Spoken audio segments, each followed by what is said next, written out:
Most managers fail to transition into becoming inspirational leaders. Why does this happen? There are five key reasons as to why most managers fail to make the cut as great or inspirational leaders. The first reason is the focus on personal goals. When it comes to leading a team, what is most important are the goals of the team as well as the success of the team members. Unfortunately, most managers think only about their own success or their personal goals, and that becomes an impediment in terms of their scale up to being an inspirational leader. To become an inspirational leader, you need to understand that it's always we before I, and you need to focus on that and ensure that your team succeeds before you do. The second point or reason why managers do not scale up to being inspirational leaders is their inability to accept and implement feedback. Many managers presume that they are perfect in terms of skills, capabilities, and talent.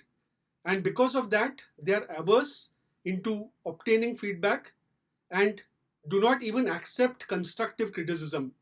Now, this is extremely dangerous.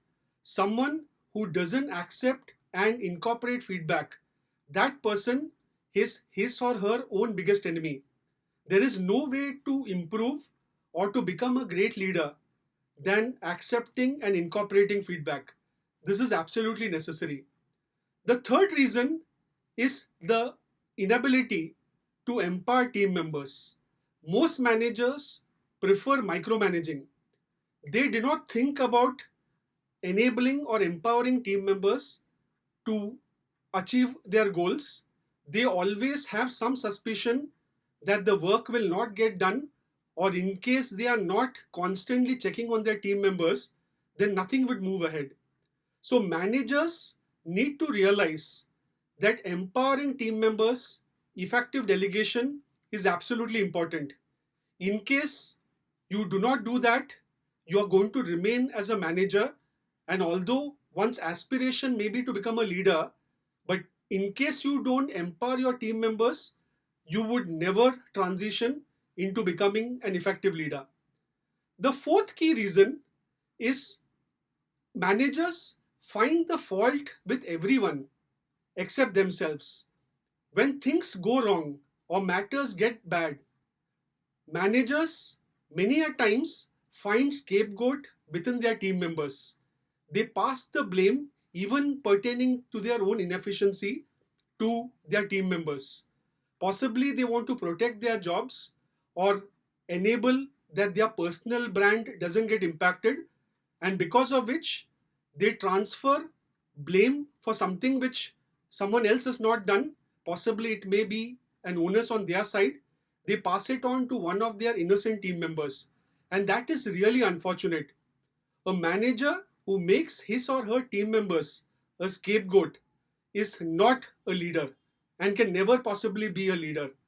To be a leader, you need to own up to your mistakes. In case even your team member has done something wrong, you will need to accept responsibility for that as well. Because any team member of yours has done wrong, the responsibility is yours as well. The final reason is many a times managers fail to collaborate with people around them beyond their team, and also they do not have the ability to turn their competitors into friends. So when you climb up the ladder and when you want to make the transition into becoming a great leader, you need to have the ability to make friends out of your competitors. You should not be making enemies. And many a times when you make too many enemies within the organization, then it becomes very difficult for you to synergize, collaborate and grow. Because in today's times, the best way to grow within an organization or in business is collaboration.